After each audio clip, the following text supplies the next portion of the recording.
Type best pizza recipe into Google and hit enter. Before you can blink, 10 results appear. That took about a third of a second. But in that tiny sliver of time, 9 different big ideas just fired off in perfect order. Today, we find out what they are. Hey, I'm Byte, and this is the finale of Unit 2. For 9 chapters, you've been collecting the secret ingredients of how every computer, phone, and app actually thinks. Today, we snap them all together, and by the end, one ordinary Google search will never look ordinary again. Here's what makes this different. Most people tap the screen and shrug. They have no idea what's happening underneath. But you've been peeking behind the curtain this whole unit.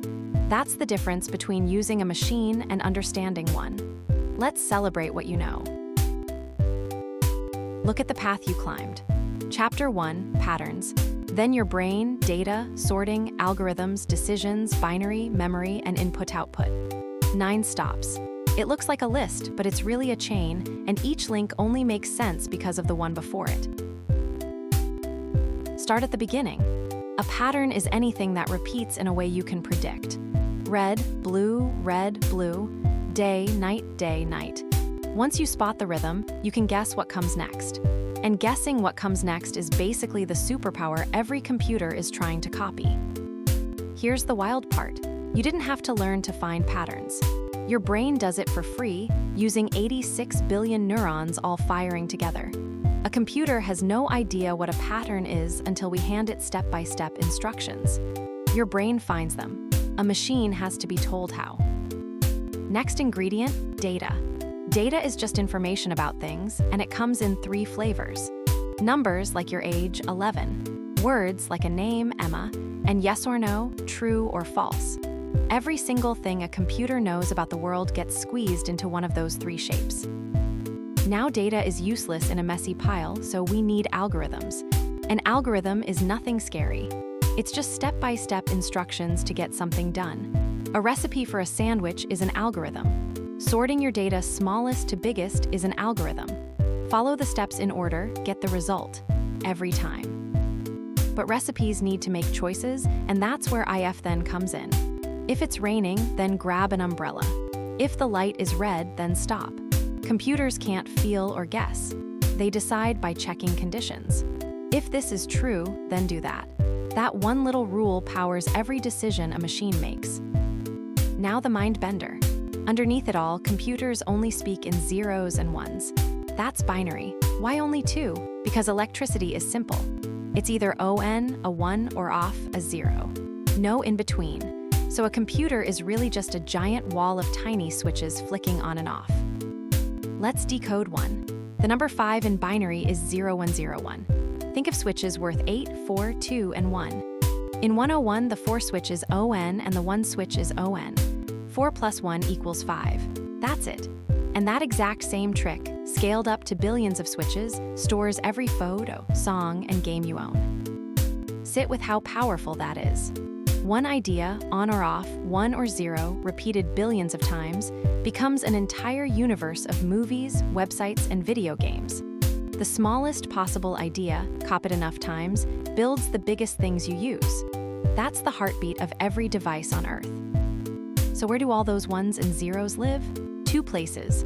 RAM is fast, temporary memory for whatever you're doing right now. The apps open this second. Storage is slower but permanent, the saved photos and files that stay put. RAM is your desk. Storage is your filing cabinet. Here's the test that tells them apart. Pull the plug. RAM forgets everything the instant the power dies, like a thought you didn't write down. Storage remembers, powered on or off. That's why hitting save matters. Saving is you shoving a memory out of forgetful RAM into permanent storage before it vanishes. 2 ingredients left, and they're the doors. Input is information going into the computer. Typing on a keyboard, tapping the screen, speaking into a mic. Output is information coming out. The picture on your screen, the sound from a speaker. In and out. That's how you and the machine actually talk.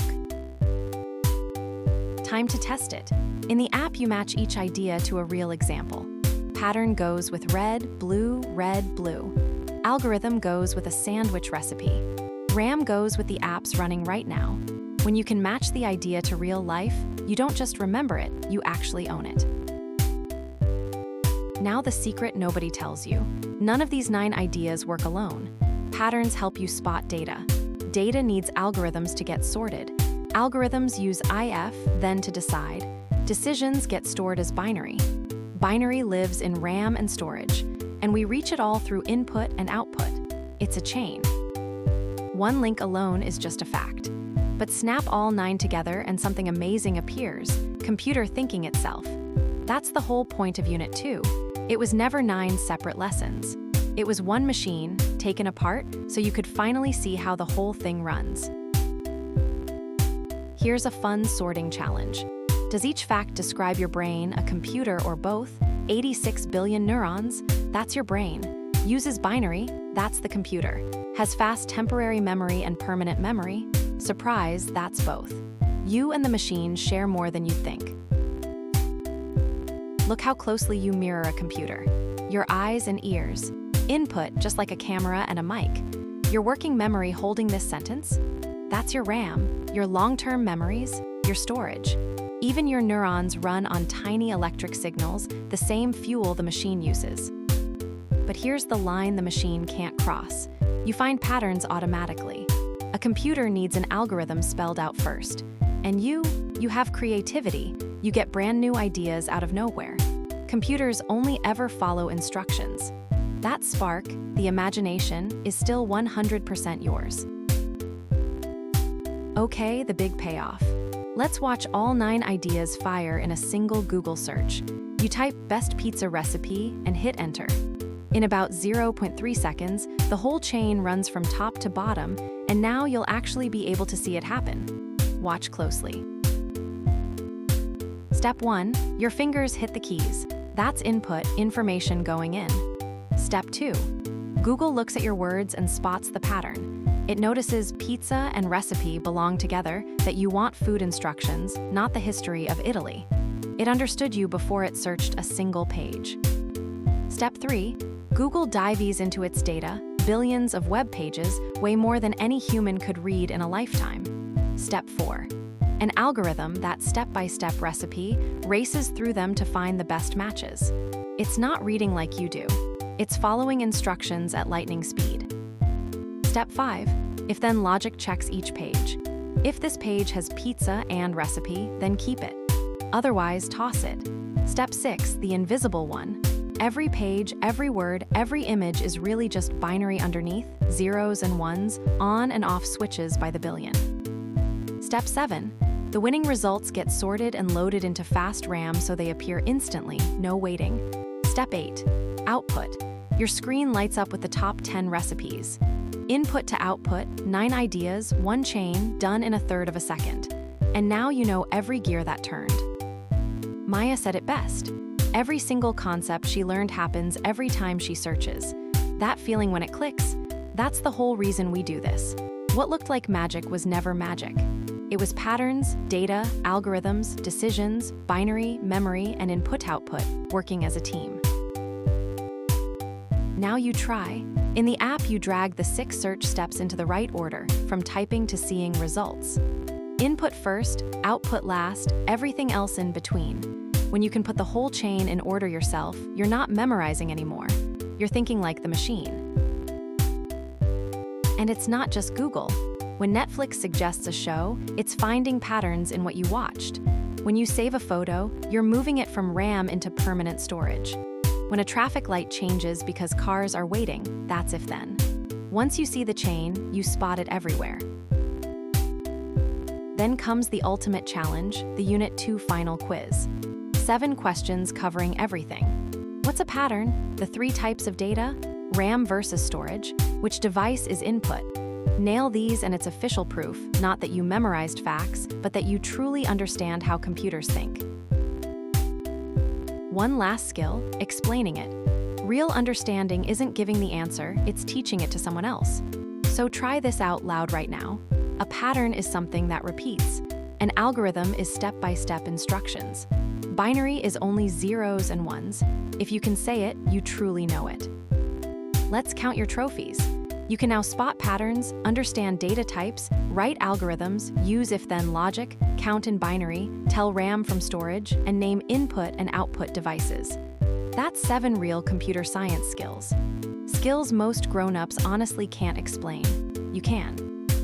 So take the win. You're a Unit 2 champion. You went from tapping a screen to understanding the machine underneath it. And that's exactly the mindset you'll need next, because the whole point of this app was never just to use technology. It was to understand it well enough to build it. And here's the exciting part. Everything you just learned about how computers think is the foundation for the next big question. How do machines learn? That's Unit 3, AI in our world, where you stop just understanding computers and start raising your own. In LittleAIMaster, you don't just use artificial intelligence. You raise one. You've mastered how computers think. Next, you'll teach one to learn, spot patterns, and make decisions all on its own. Open the app, tap into Unit 3, and let's go build something amazing together. If a Google search feels different now, that's the whole idea. You didn't just watch, you understood. Subscribe so you never miss the next lesson, tell me your final quiz score in the comments, and remember, you're not just a user of these machines anymore, you're becoming a builder.